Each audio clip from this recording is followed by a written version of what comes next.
Hola a todos, ¿cómo están? Espero que lo estén pasando muy bien esta semana. Y como ahorita no hay nadie en casa, yo puedo hablar fuertemente todo lo que yo quiera.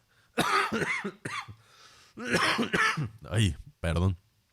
Es que ya ando mejor, ya de la garganta. La otra vez estaba un poco constipado. Y ahorita ya puedo hablar mejor. Y aparte que no hay nadie en casa para poder hablar al nivel en el que yo quiera. Y así que puedo hacer este podcast con la voz que a usted le parezca. Así que vamos a empezar con este tema muy interesante. Que es, bueno, ya lo había dejado claro desde el anterior episodio que iba a ser ahorita el tema de Benito Juárez. Y lo será. Solo que, y dije varias cosas en el pasado de que era una... O sea, era muy importante de lo cual tenía que hablar. Pero lo dije de una forma de que no era una muy buena persona. O sea, sí, no era de las mejores personas, pero en ese tiempo quien era muy buena persona. Así que lo retiro un poco. Sí era buena persona de cierto modo, pero también está muy romantizado y muy criminalizado este personaje. Así que no solamente voy a hablar de lo bueno, sino también de lo malo, ya que este personaje se prestaba para ambas cosas y otras son mitos y otras son verdades, cosas que he encontrado y son todos por medios oficiales. Están, lo pueden encontrar ustedes mismos, así que aquí lo he anotado.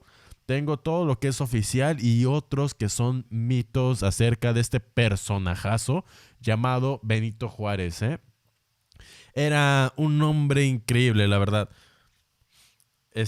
Vamos a ver, vamos a omitir todo lo que es la infancia, ya que todo lo conocemos, es el clásico. Ya han hecho incluso series y telenovelas de este personaje, al igual de Porfirio, la del vuelo del águila, si no me equivoco, que es algo muy ochentero, noventero. La verdad no lo vi, pero sí sabía que había una telenovela al respecto. Así que vamos a saltar su infancia, ya que todo el mundo lo conoce y todo el mundo lo sabe. Ya si no lo sabes, no sé cómo terminaste la primaria, pero aquí lo vamos a ver. Vamos a ver. Ok, Benito Juárez. Todo el mundo conoce su historia de niño pastor que nació en Oaxaca, en la actual Oaxaca de Juárez. Antes no, bueno, no me acuerdo cómo se llamaba, no la anoté, se me olvidó, pero hoy en día se conoce como Oaxaca de Juárez. Y vamos a ver. Ok, este personaje súper visto, súper bien conocido. ¿Quién no lo ha visto en los billetes de 20 hasta ahorita? También los de 500 y también en cuadros por todos lados. No hay ninguna oficina pública en el país que no esté el retrato del presidente Benito Juárez. El retrato de este hombre. Detrás, siempre ha estado detrás de un ministro, de un presidente municipal, de un gobernador, hasta detrás de un presidente de la República. Benito Juárez, superestrella. Lo han elevado de tal manera que hasta ha ido modificándose físicamente, distorsionándolo completamente, dejando a un lado el bonito color moreno mexicano, zapoteco. Lo mismo pasa con su historia. Aquí expondremos la verdad detrás del presidente más famoso de la historia de México, el querido Benny. Bueno, ya había dicho que mucho de su historia está romantizado y también criminalizado. Ahorita voy a explicar por qué pasa esto con este personaje específicamente. Porque como él fue el que dividió la iglesia del Estado y recogió todos sus bienes, así que de parte de la iglesia era muy satanizado porque él fue que le quitó poder al... perdón, que le quitó poder a la iglesia sobre las decisiones importantes de este país en el gobierno. Ya que en esos años, incluso actualmente, si no me equivoco, me atrevo a decir que la iglesia juega un papel súper importante en este país. Siempre todo el mundo, las señoras, de que piden un consejo al padre, cualquier cosa a la parroquia, piden ayuda a los feligreses y todo eso. Y cualquier decisión importante que se hacía en esos años se recurría a la iglesia normalmente, ya que en base a la independencia de México habían como tres cosas importantes, que era la iglesia, el pueblo y no me acuerdo la patria en sí, la tierra, la madre tierra. Si no me equivoco, ahí no me acuerdo bien exactamente esas cosas, pero sí, la iglesia estaba parte de los principios de la nación hasta que llegó Benito Juárez y le quitó todo ese poder tan fuerte que tenía de la iglesia. Ya omitiendo lo que era el niño pastor de ovejas, todo eso. Así que él, él tuvo sus primeros estudios en una escuela pública normal, rural de Oaxaca, ya que en estos años no habían escuelas como hoy en día, sino nada más te enseñaban lo básico, cosas indispensables que te ayudarían en la vida diaria, como las sumas, divisiones, multiplicaciones, y si tenías suerte, hasta podías aprender a leer, ya que no eran estudios muy particulares y muy fuertes como hoy en día. Hoy sabemos física, nos enseñan física, filosofía, historia. En esos años no, eso ya era un lujo aprenderlo. Nada más te enseñaban lo básico para que pudieras tener tu propio negocio, para poder medir cosas de tu terreno, contar cuántos granos de maíz necesitas, la cosecha, dividirlo entre cuántas personas, cosas que lo ibas a ocupar todos los días, ¿no? Había cierto tipo de escuelas públicas que dividían a los pobres de los decentes. Así les llamaban a los ricos en esos años, le llamaban decentes. Así dividían a la clase baja a los ricos, ¿eh? Era en plan, la educación que tenían estos decentes era de no mames, era impresionante. Mientras que los pobres no contaban con profesores, sino con ayudantes. No te ponían profesor estudiado, sino alguien que haya aprendido por medio de la experiencia, no por tanto son mejores, o sea, pero así le hacían, eran ayudantes, no profesores formados para la educación. Esto afectó mucho a Juárez y se percata que a los seminaristas, o sea, a los que estudian para ser curas o sacerdotes, los daban una educación de primer nivel. Pero había un problema.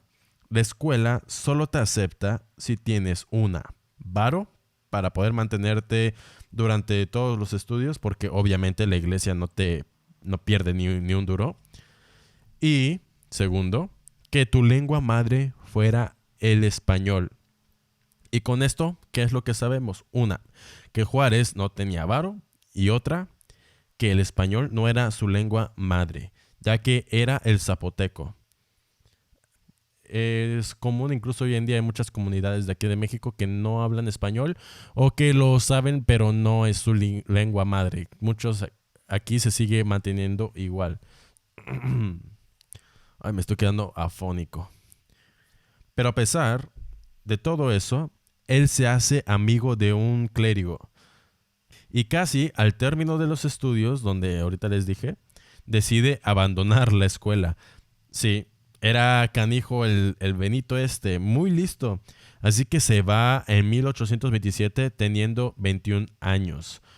Y, o sea, ya dijo, véngase para acá porque necesito aprender, tengo hambre del aprendizaje. Así que dijo, ok, deme todo lo que tengan, todos los conocimientos que necesito para salir de aquí. Y los tomó y antes de graduarse huyó. Ya con todo el conocimiento, eso sí, nadie se lo va a quitar. Benito siempre supo aprovechar cada situación que se le presentaba para una causa justa que es el aprender y estudiar. Dicho esto, después de huir de la escuela para curas y todo eso, llega a un instituto de ciencias y de artes, graduándose como abogado en 1834 a la edad de 28 años.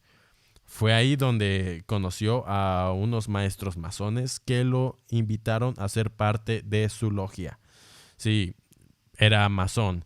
¿Y qué significaba ser masón en esos años? Era como ser ya de los humanistas y como los Illuminatis hoy en día, pero no tan loco, sino realmente estudiosos de cualquier tema. Ellos se sientan a platicar y el maestro dice, este tema vamos a platicar y lo platican, lo desarrollan como una plática filosófica, pero también, o sea, se consideran como sí mismos humanistas y sabios, ya que todo lo que saben no solamente lo saben y lo retienen, sino que también lo aplican a su vida diaria. Hoy en día cualquiera, casi cualquiera puede ser masón.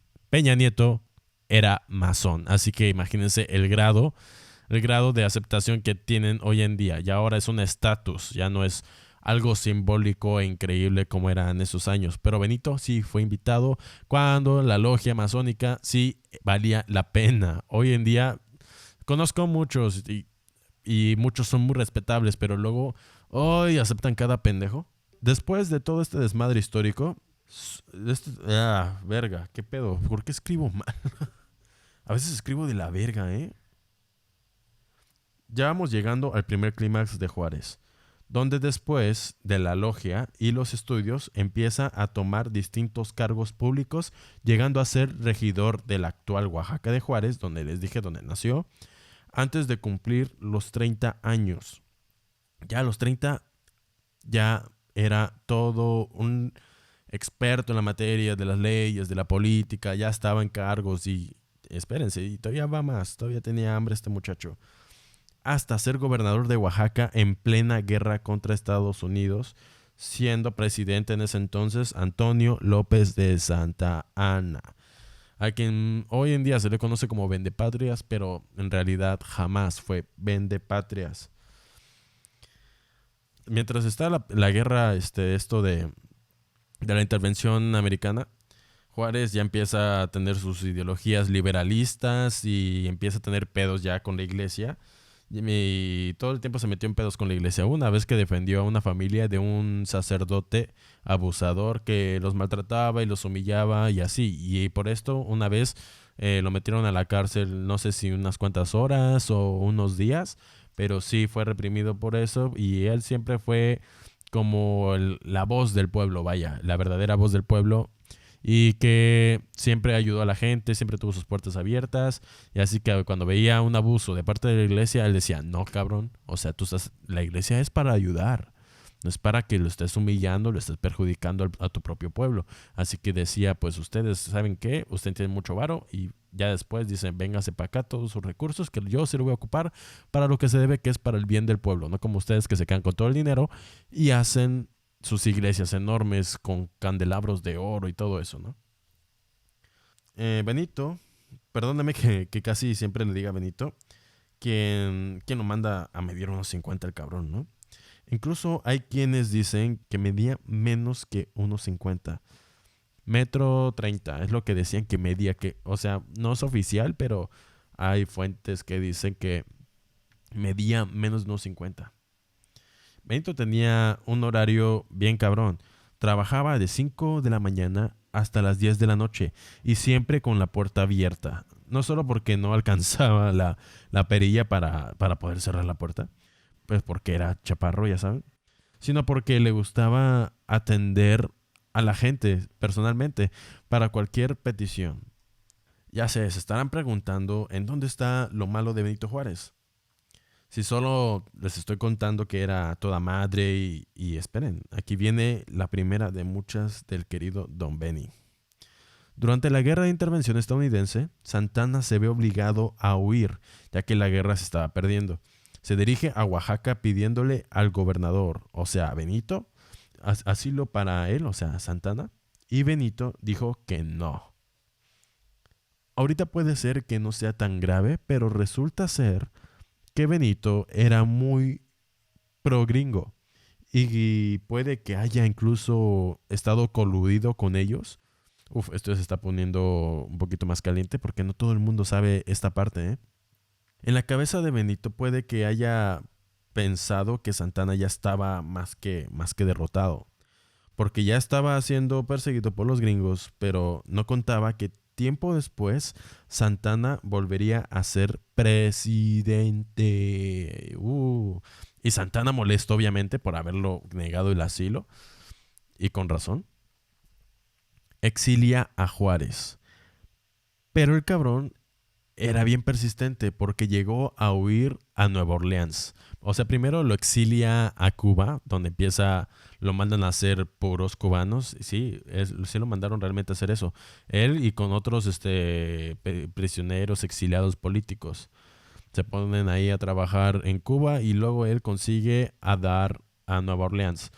Sin nada más que trabajar haciendo puros, como les dije, con José María Mata, un distinguido médico y futuro opositor al gobierno de Santa Ana, al lado del Beni. Y también había otro político, el político, ¿cómo se llamaba? Melchor Ocampo, ya me acordé. Era Melchor Ocampo, que también está con ellos. Y después él crea un tratado junto con un griego que es horrible y se los voy a contar y no me van a creer que esto casi se llevó a cabo, pero sí existió ese tratado. Y válgame Dios, qué bueno que no se hizo, pero ahorita hablaré de ello más adelante. En Nueva Orleans fue donde adoptó más la ideología liberalista que atraía trabajando Abraham Lincoln, cuyo interés igual fue expandirlo al mundo, pero más que nada a México, siendo una conexión más directa, ¿no? Por ser vecinos territoriales y así. Y por esa razón Benito pasa a la historia como el benemérito de las Américas, ya que los gringos se referían a sí mismos como americanos. Por eso es llamado el benemérito de las Américas.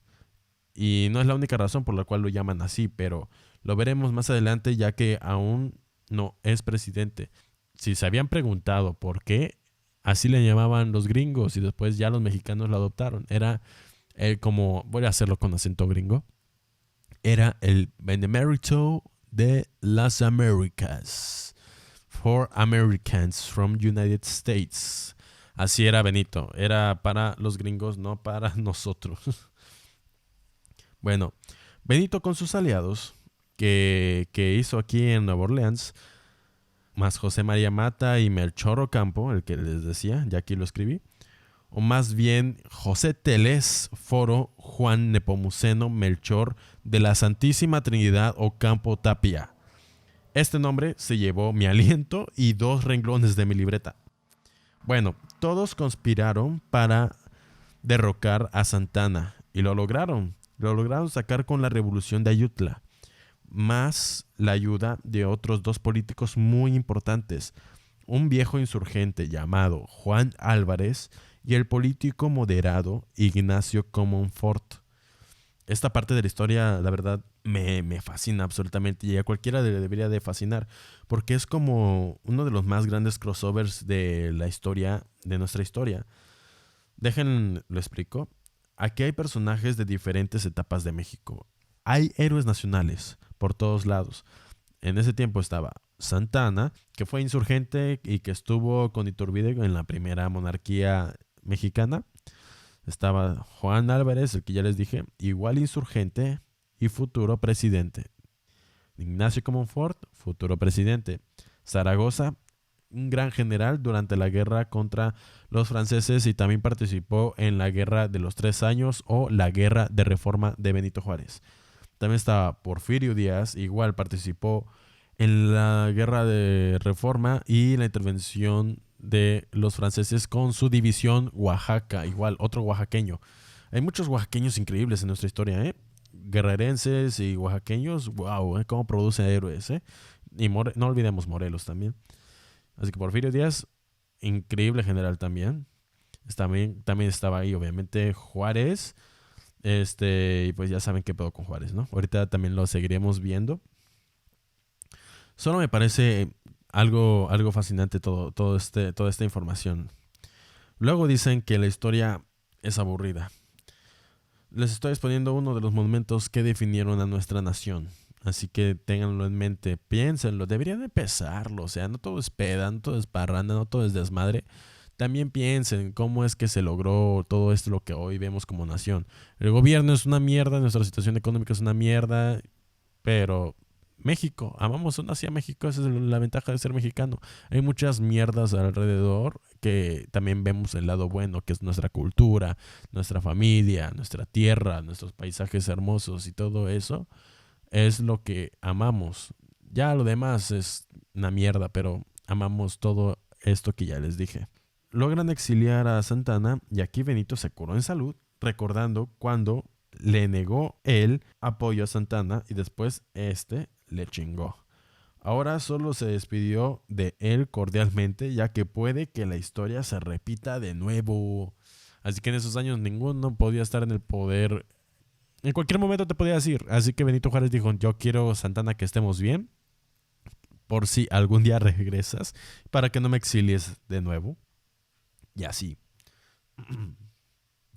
Y ahora con Santana fuera, ya solo queda la repartición de los poderes. Como presidente queda Juan Álvarez, siendo el último presidente de México nacido en el siglo XVIII y el último que participó en la Guerra de Independencia. Esto es muy bonito y muy importante, ¿eh? Melchor Ocampo, en Relaciones Exteriores. Guillermo Prieto, en Hacienda. Benito Juárez, en Justicia e Instrucción Pública. Juan Álvarez dura muy poco tiempo y es sustituido por Ignacio Comonfort. Comonfort pone a Benito como presidente de la Suprema Corte de Justicia, que en caso de ausencia del presidente, tomaría su lugar, que al final sucedió, con la renuncia de Ignacio Comonfort. Sí, así que Juárez se convierte en presidente por primera vez en 1858. ¿Ya vieron todo el desmadre? Pero eso no es todo, ¿eh? Justo cuando empieza su presidencia, inicia la Guerra de Reforma. Con esta guerra fue donde comenzó su carrera como Benito Superestrella. No miré mucho detalle a esta Guerra de los 3 años o Guerra de Reforma, ya que hay demasiado contenido, hay demasiados detalles, hay demasiado de qué hablar en esta guerra que quizás requiera su podcast aparte, que solamente se hable de la guerra, porque sí es algo extenso. Estamos hablando que estamos metiendo personajes que incluso estaba Benito, pues obviamente Benito era su guerra, tenía que estar. También estaba lo de Ignacio Comonfort. En la guerra se explica por qué renuncia o cede la presidencia. Prácticamente se hace un autogolpe de estado. Es algo muy chistoso lo que se hizo, pero lo dejaré más adelante. Cuando hable de la guerra esta de reforma, que requerirá su podcast. También estaba Porfirio y estaba Ignacio Zaragoza.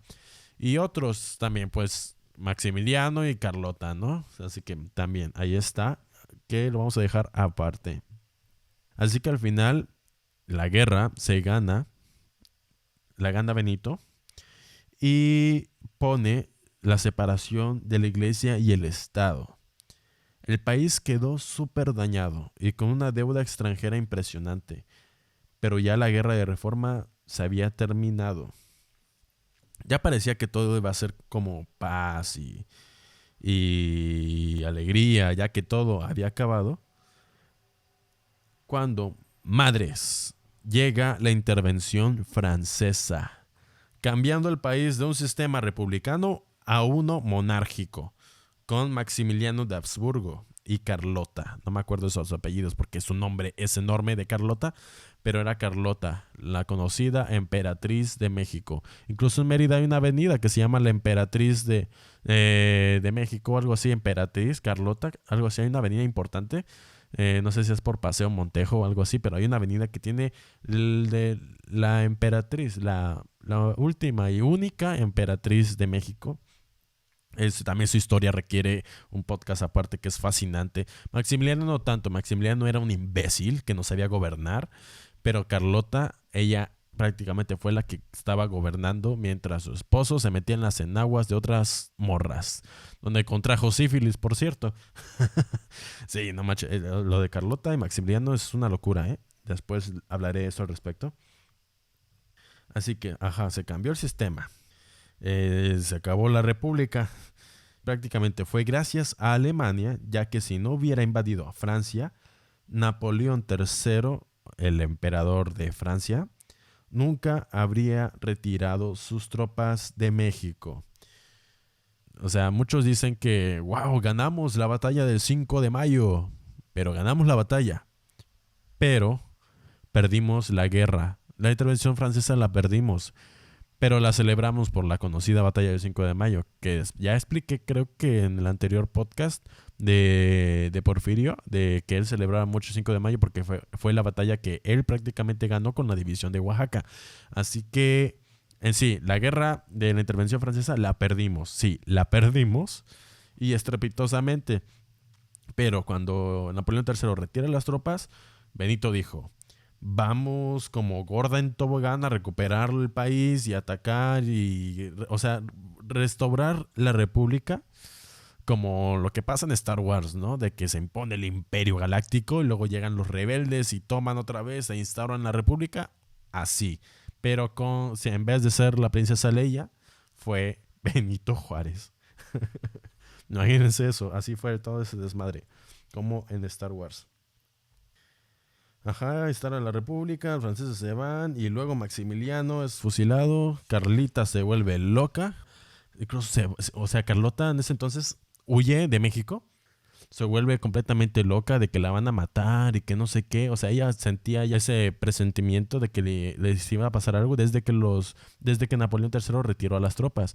Así que Carlota se enloquece, se vuelve loca, le pide ayuda otra vez a Napoleón, que devuelva las tropas, que si no los iban a asesinar. Y Napoleón dijo, no, espérense, que me está atacando a Alemania. Oh, Alemania, qué raro que me estés atacando. Sí, sí, y eso pasó prácticamente. Así que mientras Carlota estaba en Francia, creo que fue cuando fusilaron a Maximiliano. Y pues después se va Carlota al Vaticano a pedirle ayuda al Papa. Igual ya ve que está loca y la invita a quedarse a dormir en el Vaticano. Y dato curioso, esto no lo tengo anotado, esto ya me lo sé de memoria. Y a veces es increíble que cómo me puedo guardar cosas aquí en la cabeza que no me van a ayudar para nada en la vida. Pero te hace una persona culta saber estas cosas. Y por primera vez y última vez, una mujer durmió en el Vaticano. Jamás había dormido una mujer en el Vaticano y fue la última vez, Carlota, que durmió en el Vaticano. Así que mujeres, si alguien quiere cambiar eso, adelante, pruébenlo, inténtenlo. Van a ser la segunda mujer que duerma en el Vaticano, porque la primera y última fue Carlota, la última emperatriz de México. Ok, volvemos. Ahora sí, rebobinemos un poco esto y volvamos con lo de Benito, ¿no?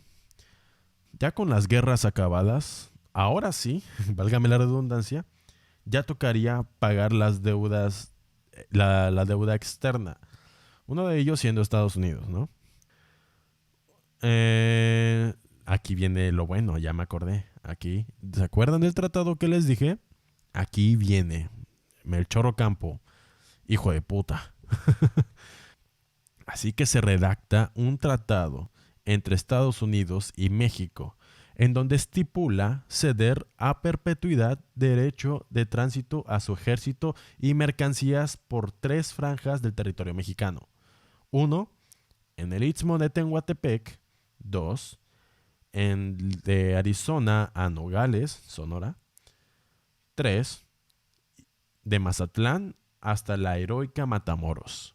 En resumen, como un canal de Panamá, bueno, 3 canales de Panamá, casi casi. Un ejemplo, no literal, ¿no? Pero ya me entienden, espero que me entiendan.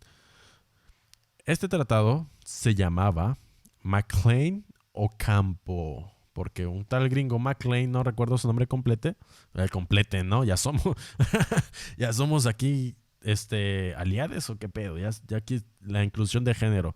No, era un tipo gringo que redactó con Melchor Ocampo este tratado. Este tratado iba a ser como, mira, te vamos a perdonar lo de la deuda y te vamos a andar como pagando renta, ¿no? Tú me rentas el departamento, yo hago todo mi desmadre, pero yo te voy a pagar y no me vas a deber nada más. ¿Qué significa a perpetuidad? A una fecha por definir, o sea, no es para siempre, hay un límite de tiempo, ¿no? No lo estipulaba exactamente por cuánto tiempo, por eso se dice a perpetuidad. Ajá, Ocampo era muy importante para Benito porque así su gobierno era reconocido por los gringos y conseguiría más recursos para sus futuras campañas. A grosso modo, Benito iba a rentar partes del territorio en sí mismo. ¿Qué quiere decir esto?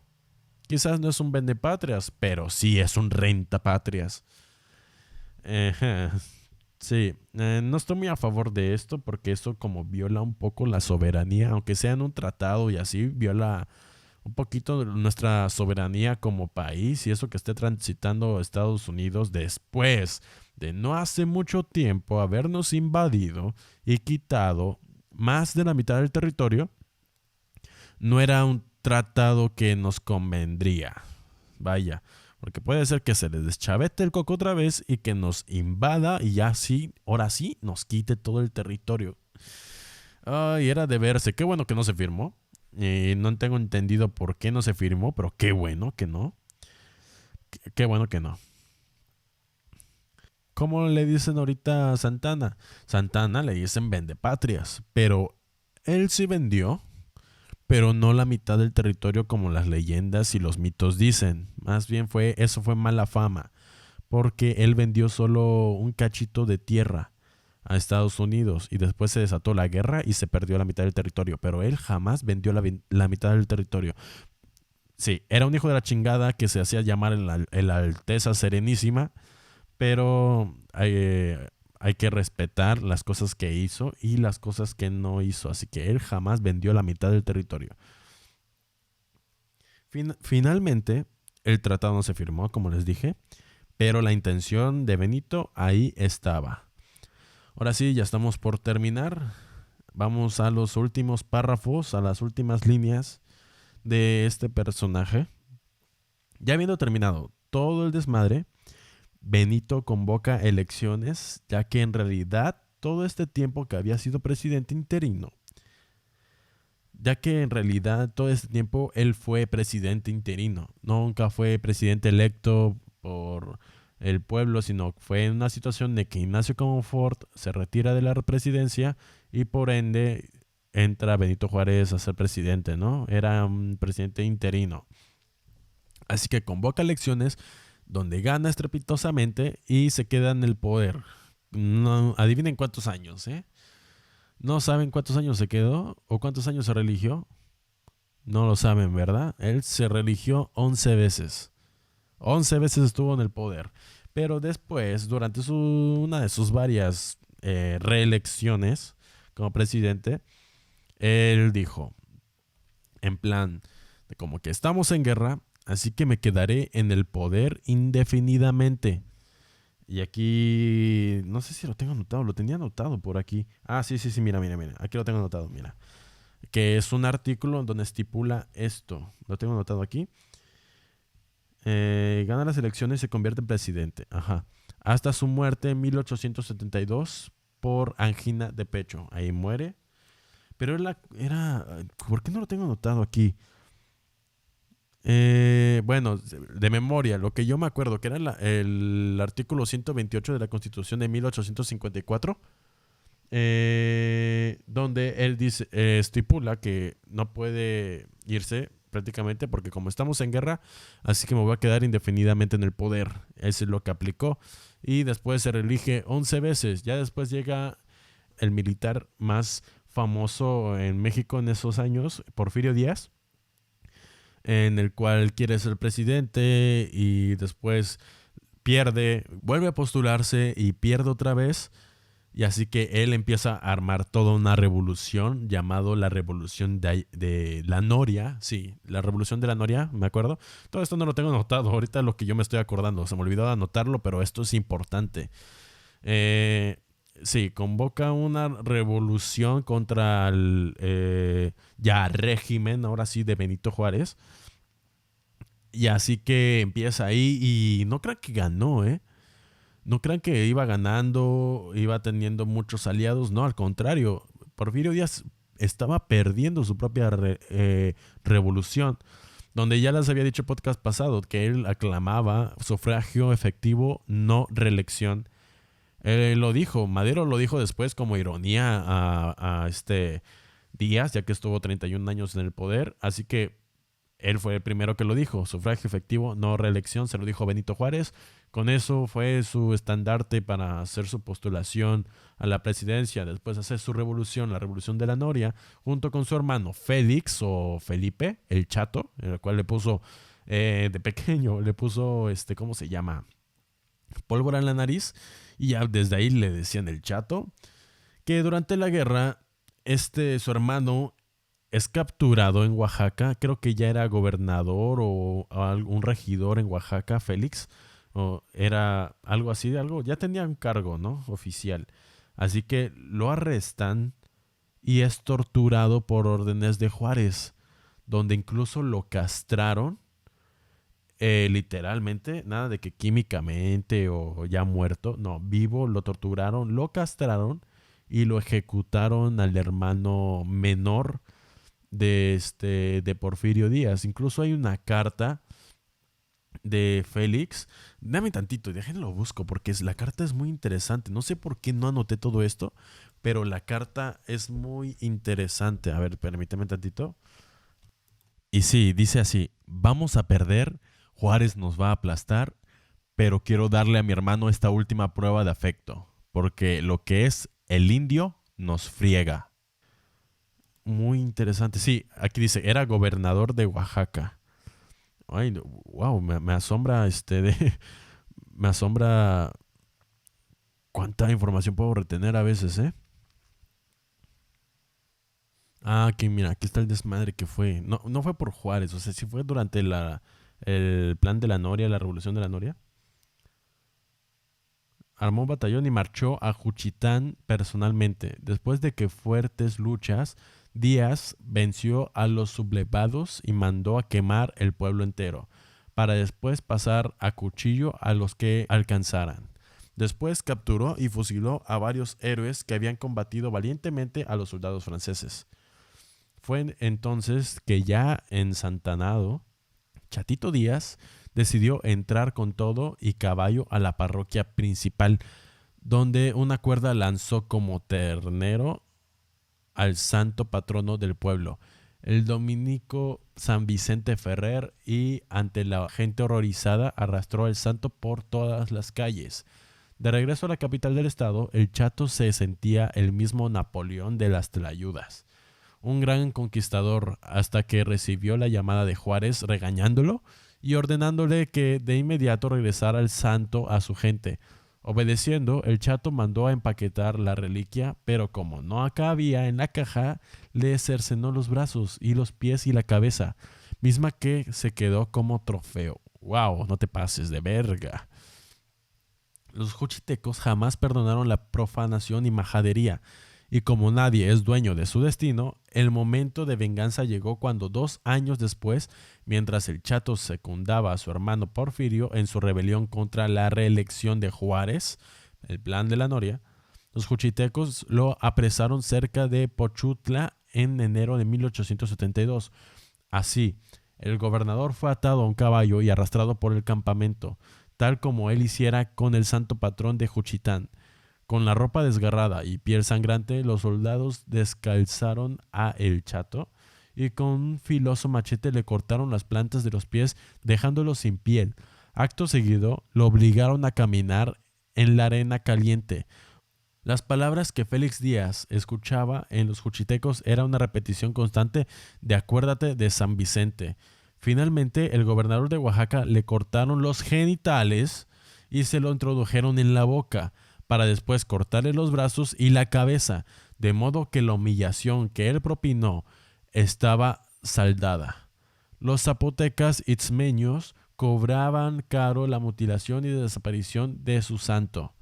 Todo esto era una cita, ¿eh? ¡Wow! Años más tarde, cuando Porfirio Díaz ya era presidente, le presentaron a uno de los asesinos de su hermano. Díaz lo miró y ordenó que lo soltaran. Su frase dejó helados a los presentes y pasó a la posteridad. En política no tengo amores ni odios. No te pases de verga. Bárbaro, don Porfirio, ¿eh? Wow. O sea, sí, no fue culpa de Juárez, pero wow. Sí, imagínate. No, hombre, esto debió haber ido en el podcast pasado. ¿Cómo es que no sabía esto? ¿Cómo me lo perdí? Se investigué un chingo. Wow, qué bueno, ¿eh? Bueno, con esa imagen de el Chato Díaz siendo castrado, puesto sus genitales en su boca, cortado los brazos, cortado la planta de los pies para que caminara en arena caliente, luego ser arrastrado en un caballo y matándolo al final. Wow, creo que hasta aquí ya está perfectamente el podcast. Y bueno, me encantó, ¿eh? Oye, estuvo bueno esta parte final, no me lo esperaba, no estaba dentro de la escaleta, no estaba en el script, pero bueno, wow. Wow, con esa imagen me quedo del pobre Chato Díaz, el hermano menor de Porfirio. Wow, con eso me quedo, ¿eh? Ok, muchas gracias por haber escuchado este podcast. Un poquito más largo de lo normal, ya casi a la... Ay, perdón, es que comí algo que sí me está cayendo pesado. Perdón, sí... Ay, no, olvídenlo. Que les haya gustado este podcast que estaba muy largo, ya está casi a una hora, si no es que ya la hora. Pero espero que les haya gustado. Me gustó mucho, ya hablando así, ya más neta, más aquí en alto. Y pues nada, pásenla bien. Buenas noches, buenos días, donde quieras que estés. Y así que esto fue podcast Buena Vibra. Y buena vibra a ustedes.